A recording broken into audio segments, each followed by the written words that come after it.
儿子。当 Narada 向 Brahma 询问时 ，Brahma 精准地讲解了这个主题。This is the principle of disciplic succession. 这就是使徒传系的原则原理。Shukadev wants to answer according to previous teachers and how they have answered the same question. Shukadev Goswami 他想通过根据前面的灵性导师们所询问的，并且得到的答案去予以讲述和回答。And that's what the next 3 chapters are going to cover. 这就是接下来的3章所涵盖的内容。The very same question asked by Maharaj Parikshit was asked long ago by Narada. Parikshit Maharaj 询问的这一个相同的问题，在很久之前 Narada 也进行了询问。And Brahma refers to understandings he received directly from Krishna himself. Brahma 他精准地讲到了这一切，而这一切都是他从 Krishna 本人那里获得的。Knowledge of all the Vedas was imparted into the heart of Brahma by Krishna. 伟大的所有的伟大知识是 Krishna 将所有的伟大的知识传输到了 Brahma 的内心，灌输到了 Brahma 的内心。There were many events of creation even before Brahma was born. 在 Brahma 降生之前 there's some noise. Yes, I hear. To ask them to please mute their... Yes. 请将谁的麦关一下哈。好的，谢谢。Yes. Could you repeat Sure. this part? Yeah. Yeah. Brahma can understand what existed before he existed or before he was born because it was taught to him by Krishna himself. 那么 Brahma 因为他从 Krishna 本人那里获得了所有的伟大的知识，因此 Brahma 他知道在 Brahma 他自身存在之前所发生的。And since Narada is asking that question, Brahma tells him what he understood from Krishna. 当 Narada 向 Brahma 询问相同的问题时 ，Brahma 讲述了他从 Krishna 本人那里所获得的知识。And that's a summary of chapter 4. 而这正是第4章的内容的概述。Now let's move on to chapter 5. 我们现在进行到第5章。Please read. Yes. 第5章 Shukadeva 讲述 Narada 曾经询问 Brahma 相同问题的往事。Brahma 解释说，在至尊主创造出所有宇宙元素，把种子即生物体注入到物质自然之后，他创造了此间宇宙。There are 2 stages of creation. 关于创造有2个阶段。One stage is what Vishnu does. The second stage is what Brahma does after Vishnu does. 在第一个阶段是主 Vishnu 做出的。那么在主 Vishnu 进行了第一个阶段的创造之后 ，Brahma 进行了第2个阶段的创造。What does Vishnu do? 那 Vishnu 做了什么呢？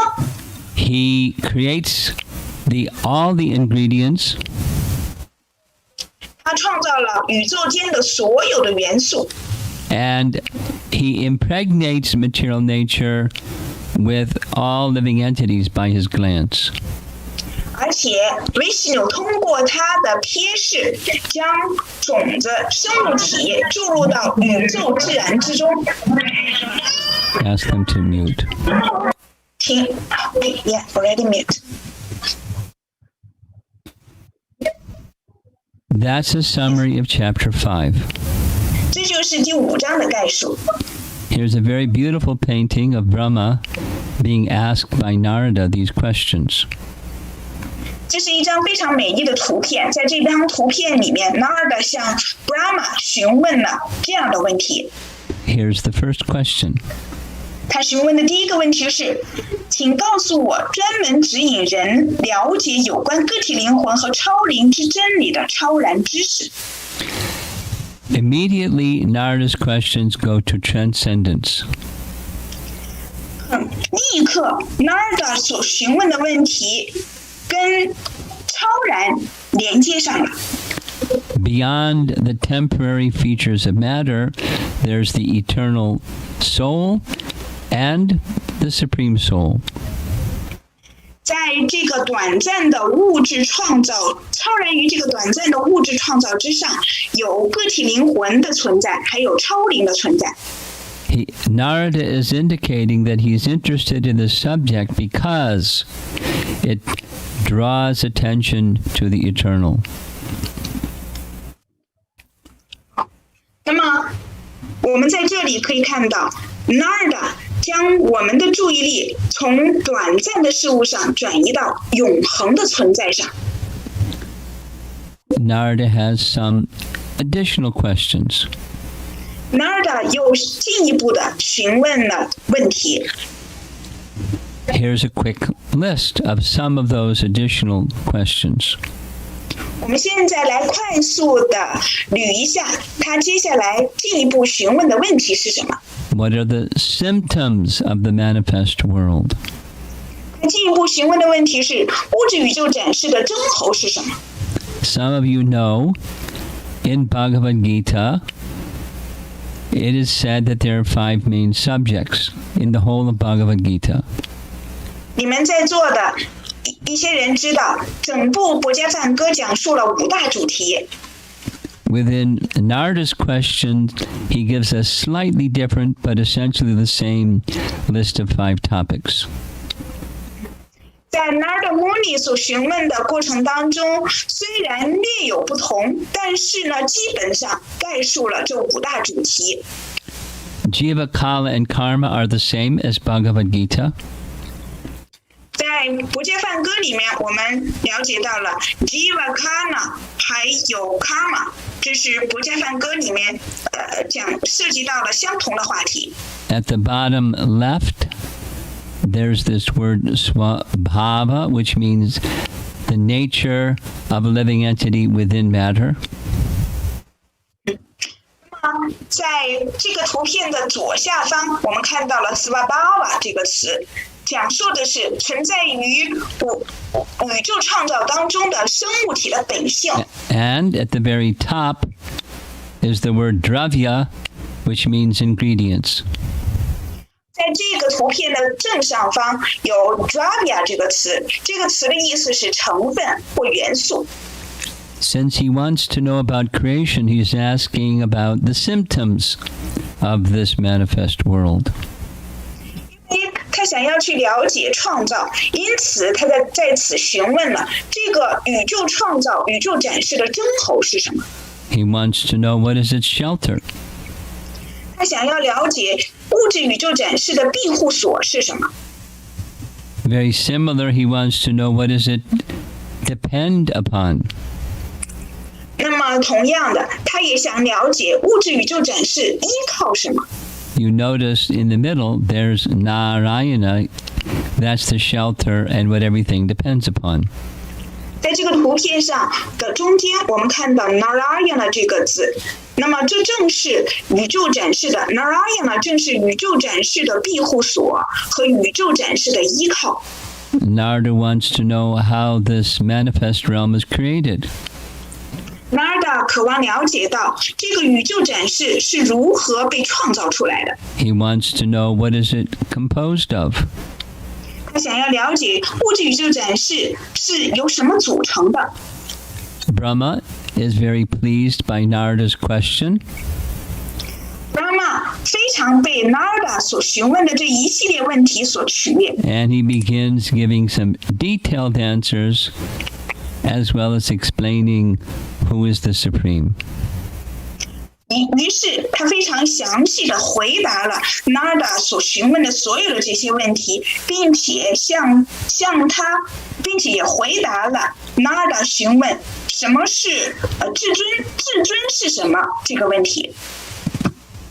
Brahma is sometimes called Adi Kavi, or the original learned person. Brahma 有的时候被称为Adi Kavi， 被称为是第一个有学识的人，生物体。His first response establishes that Krishna is the supreme controller. 他在他的第一个回答当中 ，Brahma 在第一个回答当中确立了 Krishna 就是至尊创造者的地位。Then he makes the opposite statement. 然后他又讲了与之相反的话题。Please read. Yes， 人除非了解至尊人格守神的地位，否则肯定会因为看到我强有力的活动而受到迷惑。He explains that the ingredients, the plan, the creative impetus, everything was bestowed upon him by Lord Vishnu. 他在这里讲到了宇宙创造中的所有的元素，以进行宇宙创造的动力，都是由至尊主所赐予的。In a subtle form, the universal form was shown to him so he could know what it was he was to create. 那么在他被至尊主向他展示了精微的宇宙形体，然后向他揭示出如何进行下一步的创造。And that's the primary creation, and what Brahma does is the secondary creation. 所以至尊主他进行了第一步主要的创造，然后接下来 Brahma 进行了创造的第二阶段的创造。You see in the background there's a spider web. 我们在这个图片上可以看到背景是一个蜘蛛网。Now, how does a spider know how to build a spider web? 那蜘蛛是怎么织出蜘蛛网的呢？ He didn't go to spider school. 蜘蛛不用上蜘蛛学校。But there's a subtle impression and an impetus to create a web, and so he builds a web because that's what spiders do. 但是呢，他被赐予了这种织出蜘蛛网的这种动力，所以他能织出蜘蛛网。Similarly, we find Brahma giving a description of how he does what he does, beginning with Mahavishnu. 同样的，我们从 Brahma 进行的次创造当中，详细的次创造当中了解到，所有的这些创造是对创造的描述始于 Mahavishnu 的整个物质创造。I'm going to pause for a moment and help you get a picture of what we're doing. 我现在稍停顿一下，这样呢，来帮助大家来有一个整个的画面了解。Maybe some of you have been by the side of a river during rainy season and you watch the waves moving very swiftly downstream. 那么可能大家有这样的一个经历，在雨天大家去到河边的时候，就可以看到河水的波浪流动的比较湍急。And sometimes the waves rise high, sometimes they fall, sometimes it's a little more subdued, and the water is constantly flowing and flowing. 虽然有的时候河里的波浪扬得比较高，有的时候又低沉下来，但无论如何，在任何时候，河中的水总是在流动的，不断的流动。The whole purpose of these Monday evening classes is like that, just to give you a picture of the flow of the first 6 cantos without examining all the waves and how they move, and you can do that when you study the details. 所以同样的，我们的这个周一的系列的课程，这段时间周一晚上的系列的课程，就是给大家来捋一捋圣典博伽瓦坛第1篇到第6篇的线条，这个串流的线条，而不是给大家去详细的讲解这个河流当中的每一个波浪是如何流动。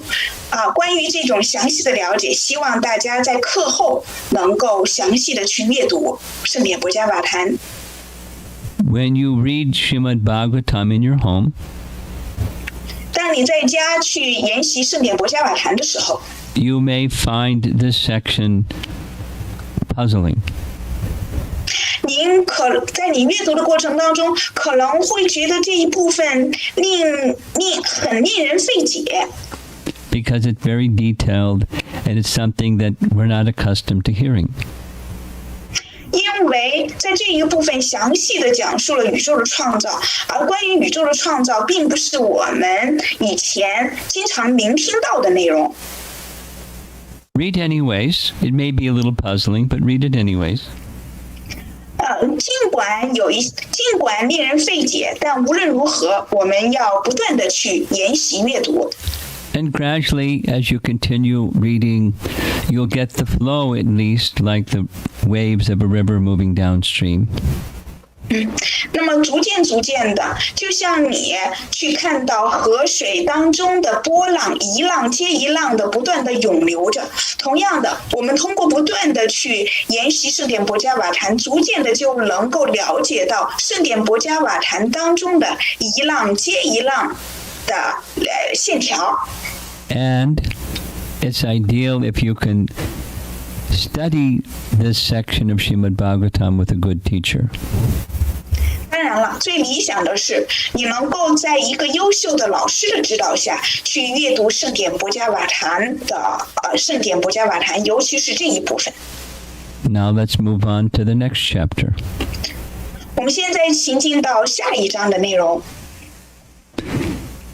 Here's the summary of chapter 6. 这是圣典博伽瓦坛第2篇第6章的内容概述。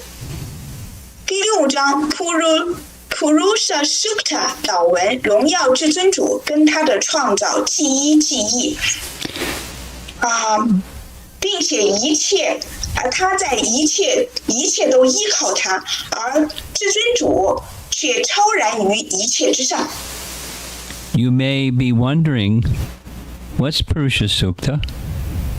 你可能会在这里纳闷，Purusha Sukta 是什么呀？ The answer is, these are very, very important prayers found in the ancient Sanskrit of the Rig Veda. Purusha Sukta 是在非常古老的韦达经当中的一段祷文。They're very standard prayers that Brahmanas know and like to recite. Purusha Sukta 是非常标准的祷文，是那些婆罗门们他们特别喜爱去诵读的祷文。The prayers describe the position of Lord Vishnu because he's the Purusha. Purusha Sukta 祷文描述了 Purusha 的地位，Vishnu 的地位，因为 Vishnu 就是 Purusha。The word Sukta means prayer. Sukta 这个词的意思是祷文。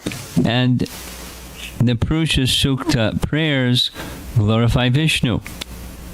Purusha Sukta 祷文荣耀至尊主 Vishnu。The process of creation is summarized in simple language. 这里非常简要的概述了宇宙的创造。There are two main features that are prominent in these Purusha Sukta prayers. Purusha Sukta 祷文有2个非常凸显的特点。One of those features is creation comes from his energy, and since energy is not separable from the energetic, the creation is both one and different from him, from Vishnu. 这一个特点就是宇宙的展示是源自能量的，而这个能量而这个能量跟能量的拥有者是密不可分的，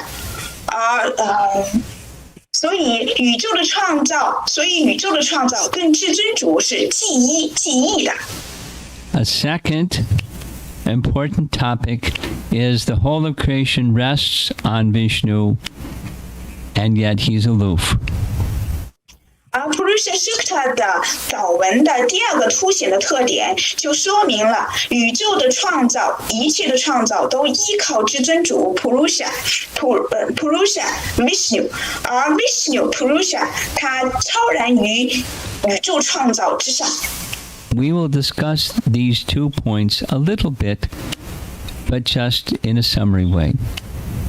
我们会对这一点来做一丁点的讨论，但是呢，是以概述的形式来进行讨论的。Read.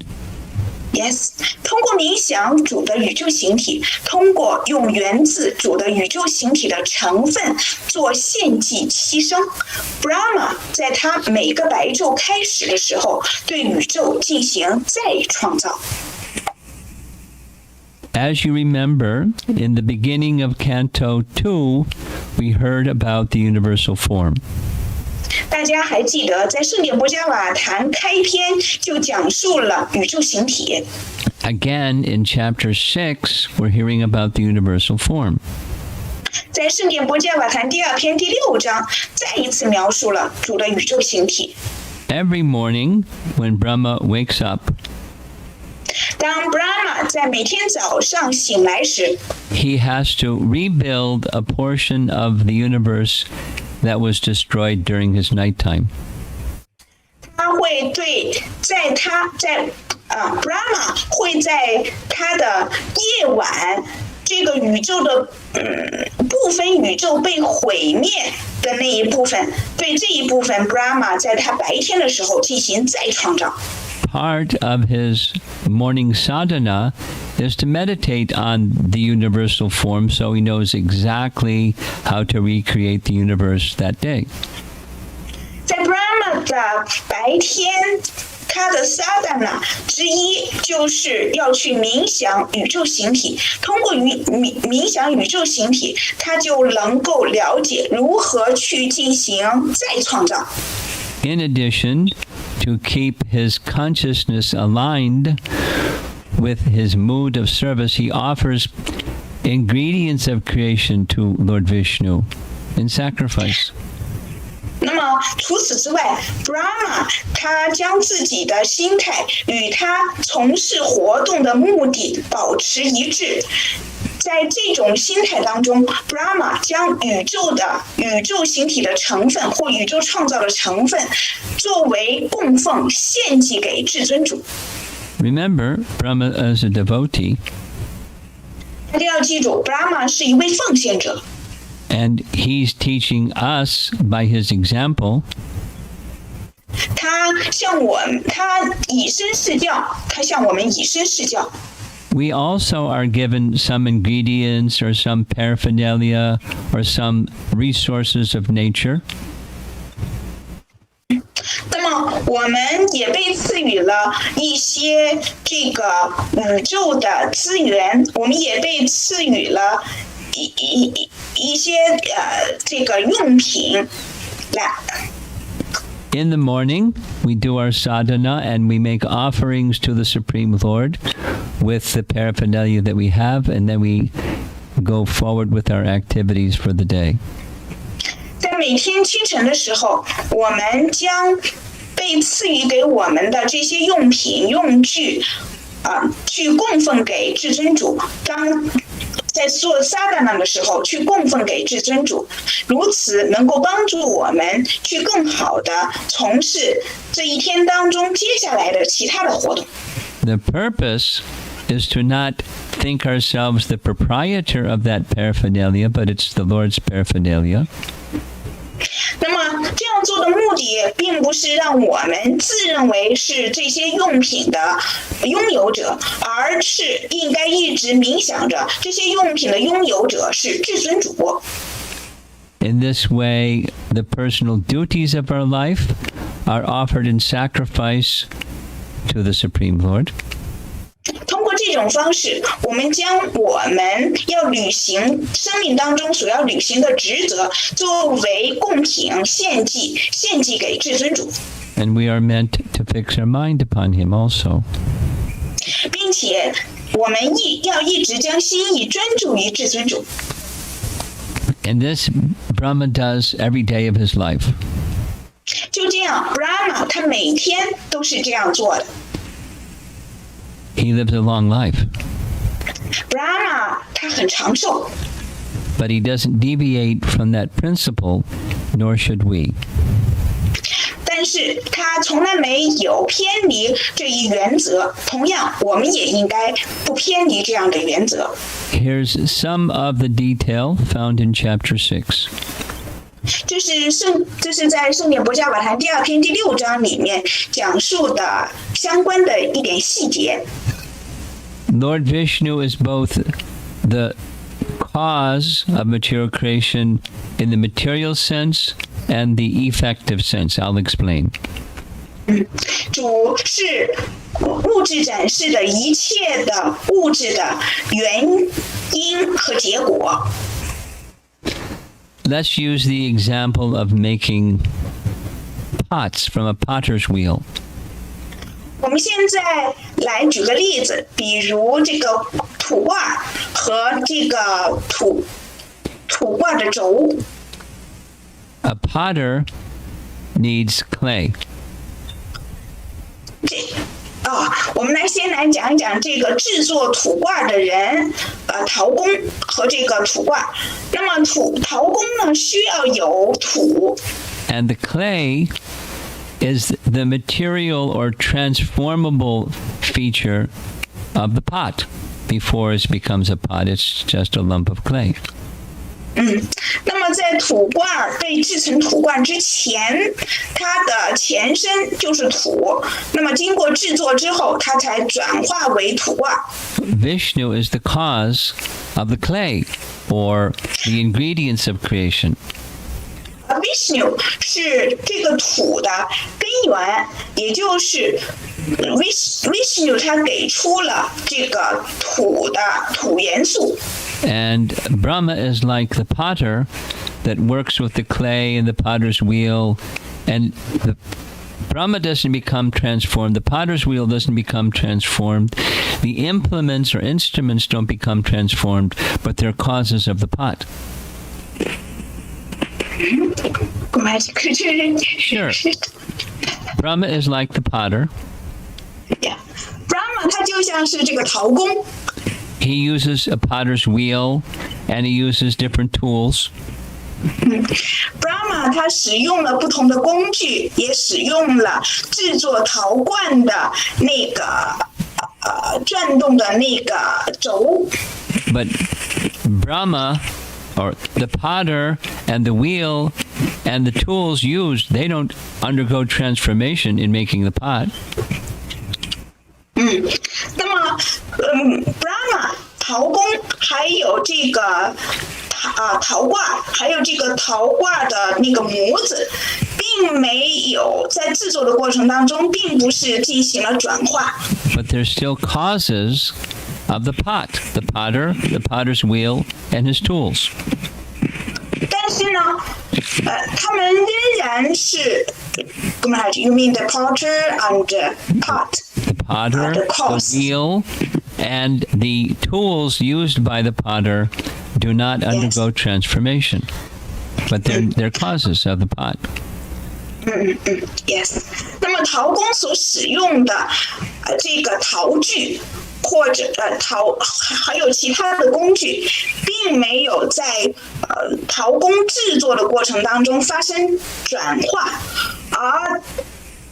所以这些就是陶工，还有这个陶具，还有这个工具是这个导致陶罐的原因，生产出陶罐的原因。Using the example of the potter making pots, we now have a very simple example of material cause and effective cause of a pot.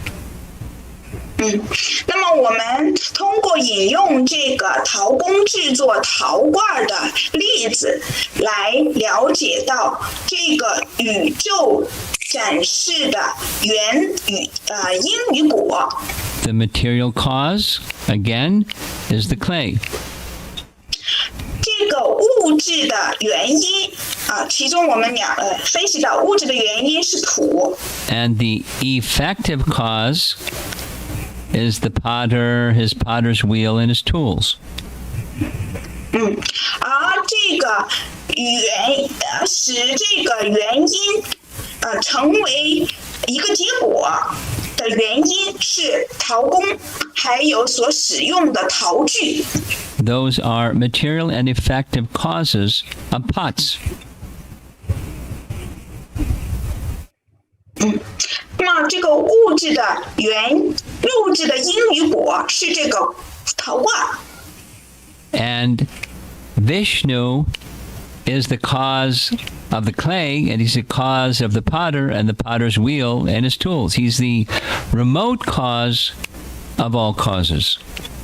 Vishnu 它是一切原因的原因 ，Vishnu 是这个陶工的原因 ，Vishnu 是陶罐的原因 ，Vishnu 是制作陶罐的工具的原因，它是一切的原因的原因。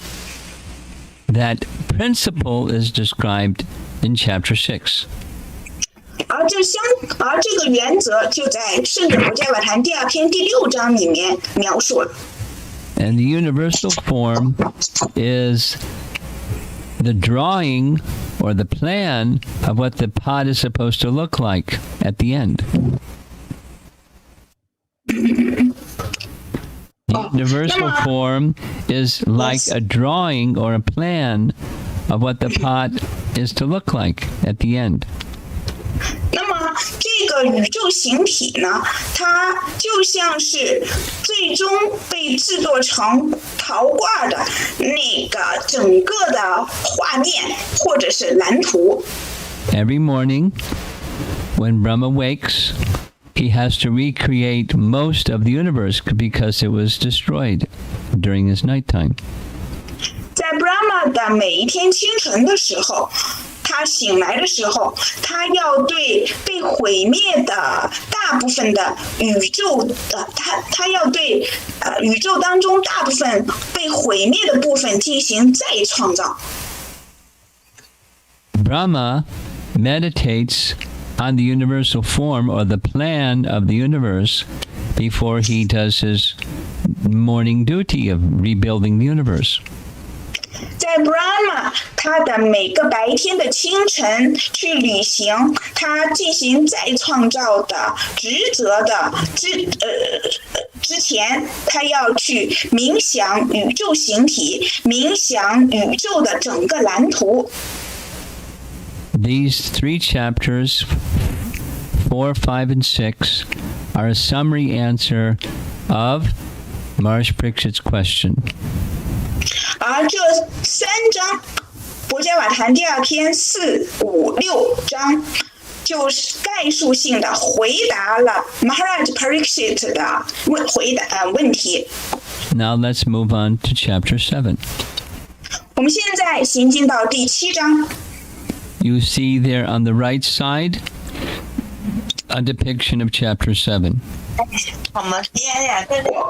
请谁把麦关一下哈。And 我们在这里可以看到最左边是第4章，标出的是第4章。the drawing inside that painting to the right side, those are avatars of Vishnu. 我们可以看到，从这个画面的左边的这个花瓣，一直到右边的花瓣，里面描述了 Vishnu 的所有的这些 avatar 化身的形象。Chapter 7 of Canto 2 is, again, a short summary of avatars of Vishnu as they appear in this world. 而圣典博伽瓦坛第2篇第7章概述了 Vishnu 在这个宇宙当中的不同的各种化身的显现。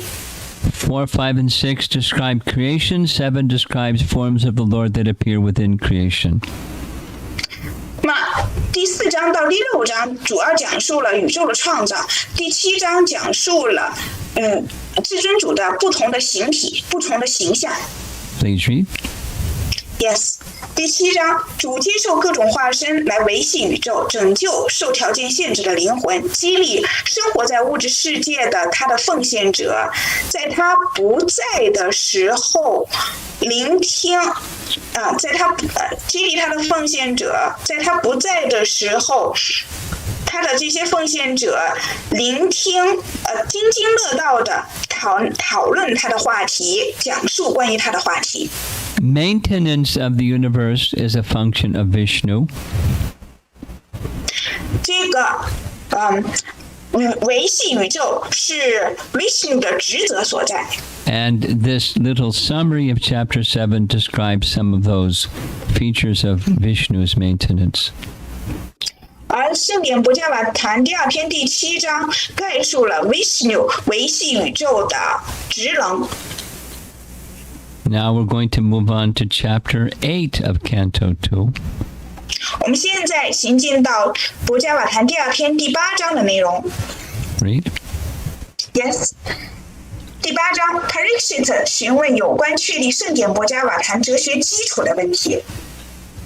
Now remember, 4, 5, 6, and 7 were Brahma speaking to Narada. 大家要记住，在前面的4、5、6、7章是 Brahma 对 Narada 讲的一席话。Now we're going back to King Parikshit asking more questions. 现在我们又回到 Parikshit 继续询问了更多的问题。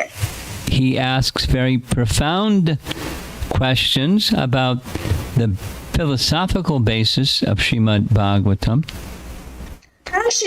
Parikshit 王就圣典博伽瓦坛的哲学基础询问了非常深刻的问题。Shukadeva Goswami's answer to those questions is chapter 9. 在第9章 Shukadeva Goswami 针对这个提问予以了回答。And Shukadeva Goswami explains all of the answers to your questions can be understood by devotional service. Shukadeva Goswami 他在回答 Parikshit Maharaj 的询问的过程当中说到了，一个人通过从事对至尊主的奉爱服务，能够明白这一切相关的知识。Read. Yes. 第9章 Shukadeva Goswami 回答 Parikshit 的提问，阐明一切知识都能通过奉爱服务获得，就像主 Brahma 在创造开始做的那样。In chapter 9, we're going to hear Shukadeva say again the same questions that were asked in chapter 8, which means they're important questions. 在第9章的一开始的时候，我们会再一次听到 Parikshit Maharaj 询问了他在第8章里面所询问的相同的话题，那证明这个问题是非常重要的。In fact, those questions are being asked by Brahma to Vishnu. 实际上 Brahma 此前曾经向 Vishnu 询问了相同的问题。You see at the top of the painting, there's four-headed Brahma reaching his hand, and Vishnu is on the right, and he's extending his hand to Brahma. 我们在这张图片的最上方可以看到有4个头的 Brahma， 他站在右边，他向主 Vishnu 伸出了他的双手，而站在左边的主 Vishnu 也向 Brahma 伸出了他的手。I'd like to repeat the theme that I just expressed. 我现在想关于刚才讲到的这个主题来稍作深入的讲解。The theme is that Parikshit's questions are essential. They're so important. They're questions that Brahma asked Vishnu before even creation took place. 那么这个主题强调的一个重要的一点就是 Parikshit Maharaj 在此询问的这个问题，甚至在创造之前，主 Brahma 向至尊主 Vishnu 提过这相同的问题，那说明这个问题是至关重要的。Now, let us enter into chapter 9. 现在我们进入第9章。Please. Yes, Maharaj Parikshit 的进一步询问，激励 Shukadeva Goswami 讲述主 Brahma 与至尊主的对话。Shukadeva heard Maharaj Parikshit's questions. Shukadeva Goswami 听到了 Maharaj Parikshit 询问的这个问题。And just like we do when we're asked questions, we refer to what previous great authorities said when asked those questions. 那么就像是我们在询问问题的时候，我们会提到先前的在询问之前，我们会提到先前的那些权威们，他们是关于这些问题是怎么讲述的。Parikshit's questions were asked by Brahma to Vishnu, and we're going to hear about that exchange. Parikshit Maharaj 在此向 Shukadeva Goswami 所询问的问题是 Brahma 曾经询问 Vishnu 的相同的问题。Most important in the whole chapter is these 4 seed verses. 在这整个第9章的内容当中，重中之重是至尊主讲到的4个种子诗节。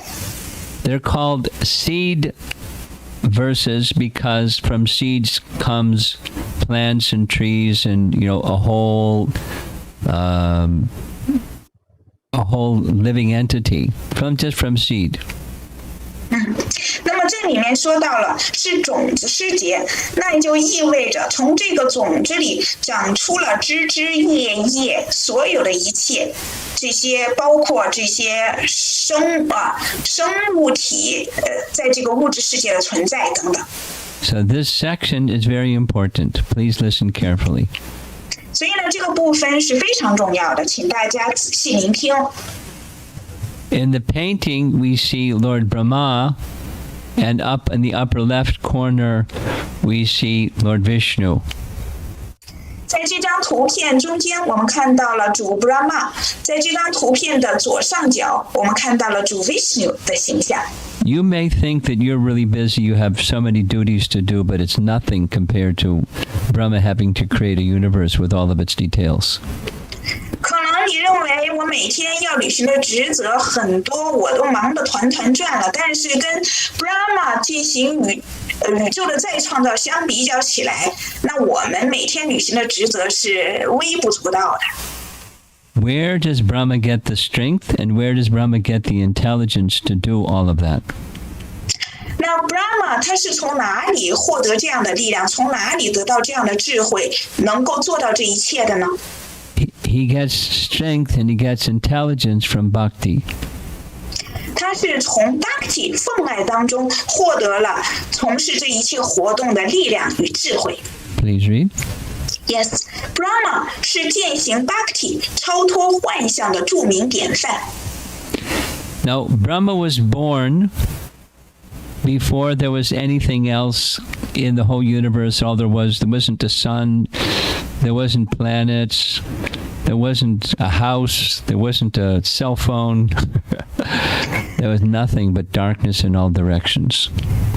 在 Brahma 诞生的时候，宇宙四处都一片漆黑。那个时候没有任何的星球的存在，没有日月的存在，没有任何生物体的其他任何生物体的存在，也没有房屋的存在，也没有手机的存在，四周一片漆黑。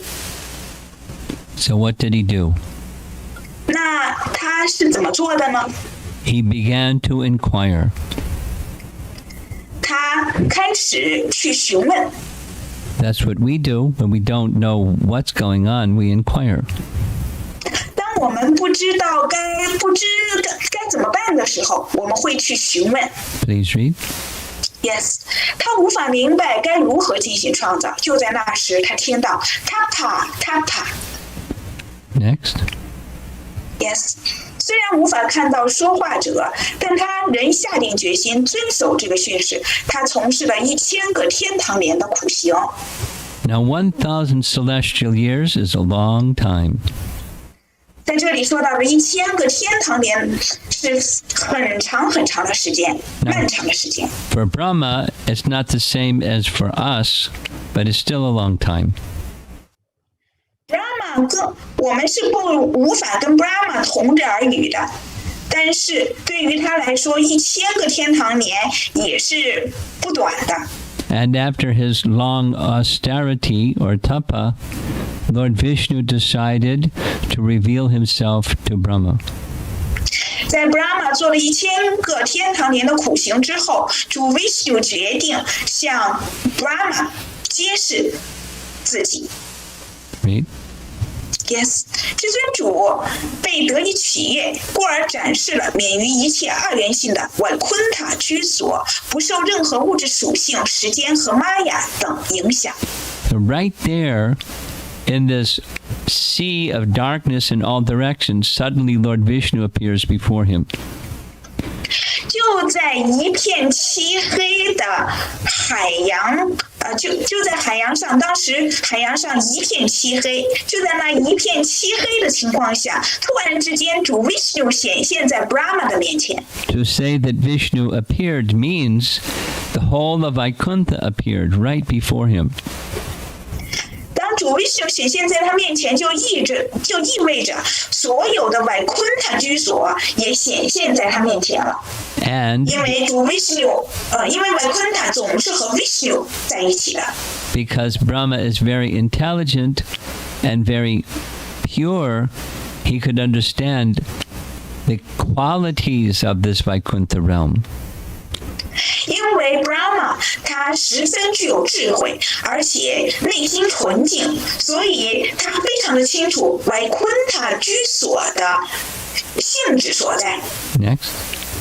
Yes， 主表达出他的喜悦，跟 Brahma 握手，请他所要祝福。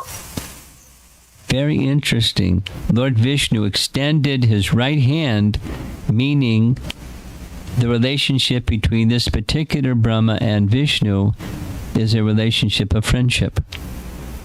我们在这里很有意思的看到，主 Vishnu 向 Brahma 伸出了他的右手，跟他握手，这说明主 Vishnu 跟在这里所说到的这一位特定的 Brahma 之间的关系是朋友的关系。Vishnu expressed how pleased he was. Vishnu 通过这种方式表达出他是多么的高兴。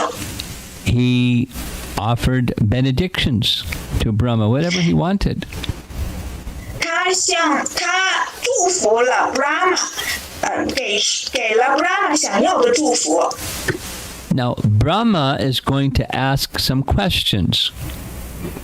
Brahma 准备向 Vishnu 询问问题。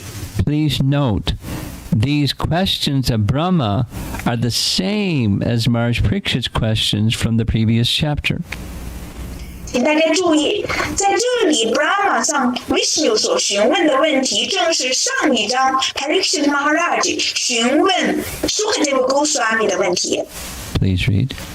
Yes， 请告诉我关于您物质与灵性形体的讯息。Now, material form means creation.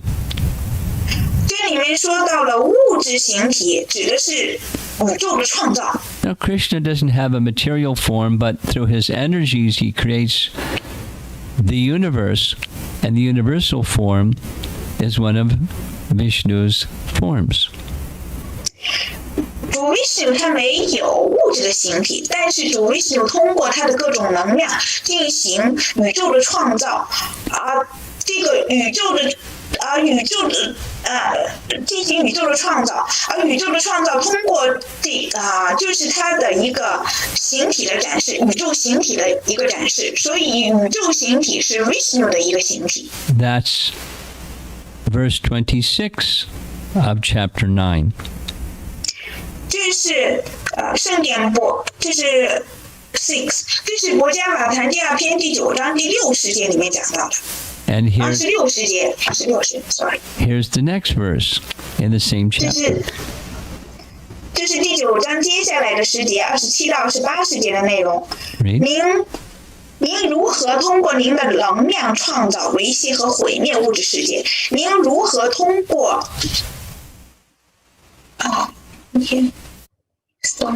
您如何通过展示您的灵性形象上演您的逍遥时光？ These are very similar questions asked earlier in this same canto. They're being asked again because it's important. 在 Brahma 在此向 Vishnu 询问的这相同的问题，在前面的章节当中已经被询问过，那说明这些问题是非常重要的。Next, Brahma offers some request for protection. 接下来 Brahma 向主 Vishnu 请求他的保护，请施恩于我，以便我能够乐乐不怠地执行您的训示，并且不骄傲自满。 Now, this is all in relation to his daily service, creation of the universe. 在此所讲述的这一切，跟 Brahma 在白天的服务息息相关。 Our daily service is not to create a universe, 我们的日常的服务不是创造宇宙， but the principles that Brahma is showing are important for us to understand. 但是 Brahma 在此向我们展示的原则是至关重要的。 Those were Brahma's questions, and now comes Vishnu's answer. 刚才是讲到了主 Brahma 询问 Vishnu 的问题，现在是 Vishnu 通过这4个种子诗节来回答主 Brahma 的询问。 These are very celebrated verses, so we're going to spend a little time on each one. 这4个诗节是非常非常著名的诗节，因此我们对每一个诗节稍微花一点时间来予以讲述。 Here's the first verse that teaches Sambandha Tattva, or knowledge of the relationship of all things with their source. 在4个种子诗节的第1个诗节讲述了 Sambandha Tattva， 也就是说一切跟一切的根源之间的关系是什么。 These 4 verses could easily take at least a week to explain. 这4个种子诗节至少要花4个星期予以讲述。 But we only have 5 minutes. 但是我们现在只有5分钟的时间。 So don't expect an explanation. It's rather a flow, a little summary. 所以呢，在此就不要指望着详细的讲述，我们在这里给出的是一个流线，给出的是一个线条。 Here's the verse in Sanskrit and in Chinese. 这里是这个诗节的梵文和中文。Brahma 是我人格守神，存在于创造之前，在创造之前，除了我自己，什么都不存在。物质自然创造的原因也不存在。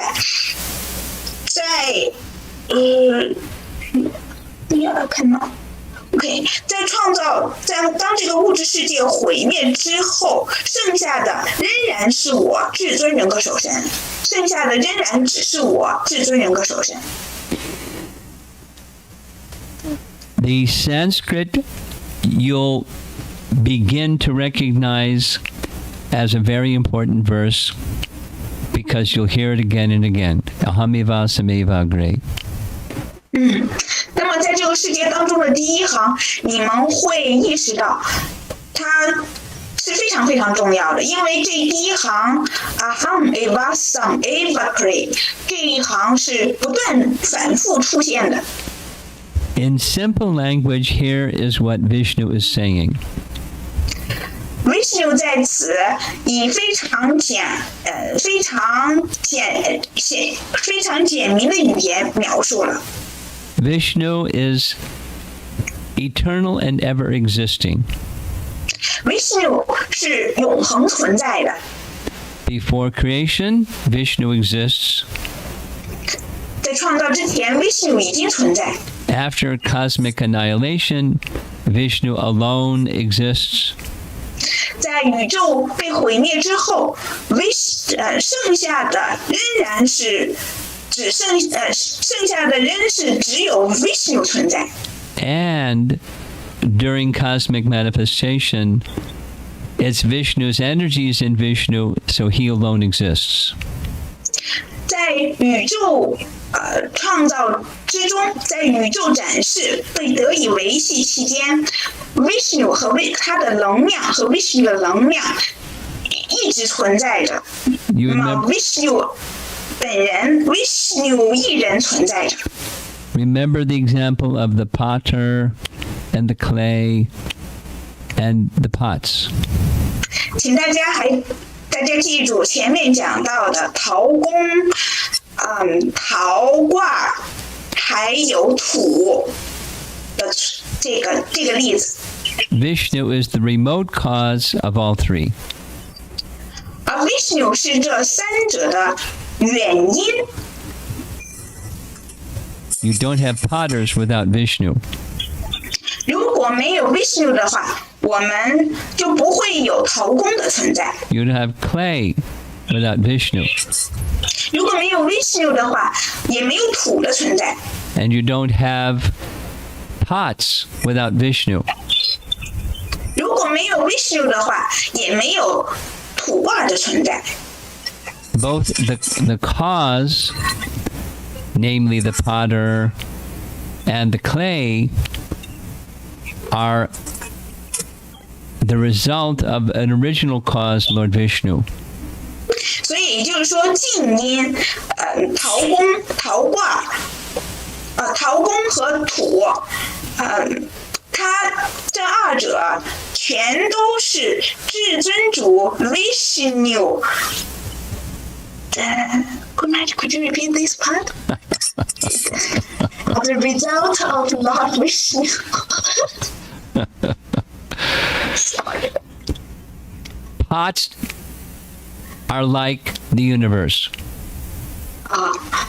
那么这个土罐呢，就像是宇宙一样。The universe doesn't exist without Vishnu. 如果没有 Vishnu 的话，宇宙是不存在的。The pots do not exist without Vishnu.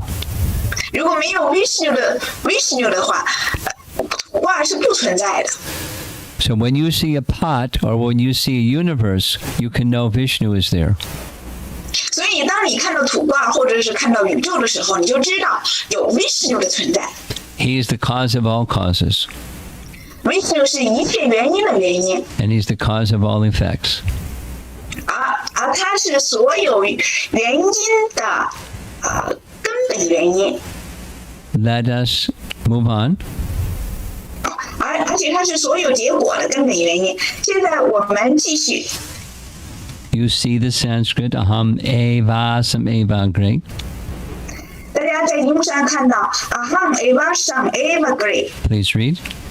Yes， 我独自存在于创造之前，这确定主的形体、居所、同游和消逝光是永恒的。That's before creation. 这是在这讲述的是创造之前。And then there's during cosmic manifestation. 然后就讲到了创造期间。Read. Yes，那位高于因阿 Sat 与果 Sat 的 Brahman 跟我无二无别。Both the cause and the effect are byproduct of Lord Vishnu. 所有的因与果全都是 Vishnu 的副产，全都是生自于 Vishnu 的副产品。One of the meanings of the word Vishnu is all-pervasive. Vishnu 的这个词的一个含义是无所不在的意思。And then after cosmic annihilation, he exists. 那么在创造之后，在创造被毁灭之后，也只有我存在着 ，Vishnu 的也只有 Vishnu 存在着。Read. Yes， 甚至在创造之后，也只有我存在。How does he exist? Here's how he exists. 那 Vishnu 至尊主是如何存在的呢？这就是他存在的方式。He exists as Bhagavan in Vaikuntha. 他以外昆塔上的Bhagavan 存在着。He exists as Paramatma within each universe. 他以每一个宇宙当中的超灵的形象显现着，存在着。And he exists as various avatars that appear within the universe. 并且他以各种各样的化身显现于每一个宇宙当中。Now these are profound philosophical topics that require much discussion, which we don't have time for. 所有的这些主题是非常深奥的，需要我们花很多的时间去探讨、去讲述，而我们现在时间有限。And I have 5 minutes. 我现在只剩下5分钟了。So let's go quickly. 所以我们现在快速的进行下面的内容。Read. 在毁灭时，剩下的只有我。Now, I'm not sure what to do. I think what I need to do is pause and continue this next Monday evening. 那么我现在想的是，我现在今天的主要的内容呢，主课就讲到这里，停下来不继续讲了。然后我们下一周一晚上的晚课的时候继续后面的内容。Because by now, maybe your heads are spinning. 也许现在大家听了有点头痛了，有点头晕了。These 4 verses are the foundation of the entire Srimad Bhagavatam and the whole Vedic wisdom. 这4个种子诗节是整个是所有伟达经当中的圣典博伽瓦坛的基础。So maybe what we'll do is next week, I'll start with the 4 questions and 4 answers, and that will be our class next week. 当下个周一晚上的时候，我们可以这么开始，我们从4个问题和4个提问和4个回答，这样呢，以这种形式来讲述下一个晚课的内容。Now, I'll request Surabhi to send me just that part, starting with the questions. And then, the whole of chapter 9, the questions and the answers, send it to me and then send it to all of you so you can be a little prepared before next week's class.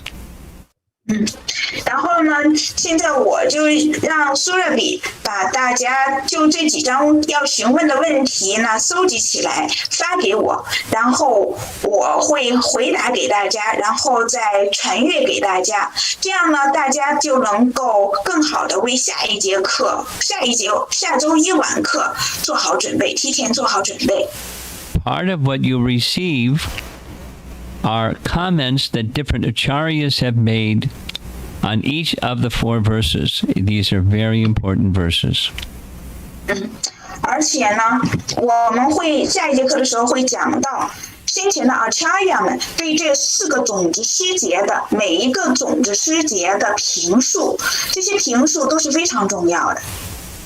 Even with having some commentaries, again, I said it would take easily a week to properly explain these 4 verses.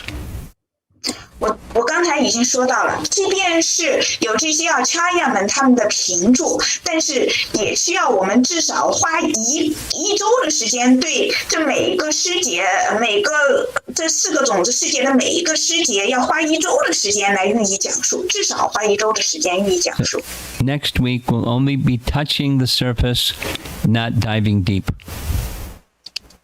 那么下一个周一晚上的时候，我们就这4个种子诗节会对大家进行一个概述，并不是非常详细深入的进行特别细节的讲解。But we'll spend that kind of time because the verses are important. 但是呢，我们会在下个礼拜会再花出一些时间对此进行讲述，因为这4个诗节，种子诗节是非常非常重要的。Okay, so now we're at 9 o'clock. 那现在已经9点了。If you have some questions from what we've discussed so far, you can send into the chat box or send your questions to Surabhi, and as time permits, I'll respond, and we'll get together again next week. 如果大家有什么问题的话，请立刻发到聊天室里，或者是发给 Surabhi， 然后搜集起来，然后我会予以回答。然后下个礼拜我们再一起进行，下周一晚上的时候，我们再继续一起进行讨论。Thank you very much. 非常感谢大家。Srila Prabhupada. Thank you very much. Jai. Thank you very much, Guru Maharaj. 非常感谢 Guru Maharaj 给我们精彩的讲解。Oh, you did already. That was quick. Okay. Hare Krishna.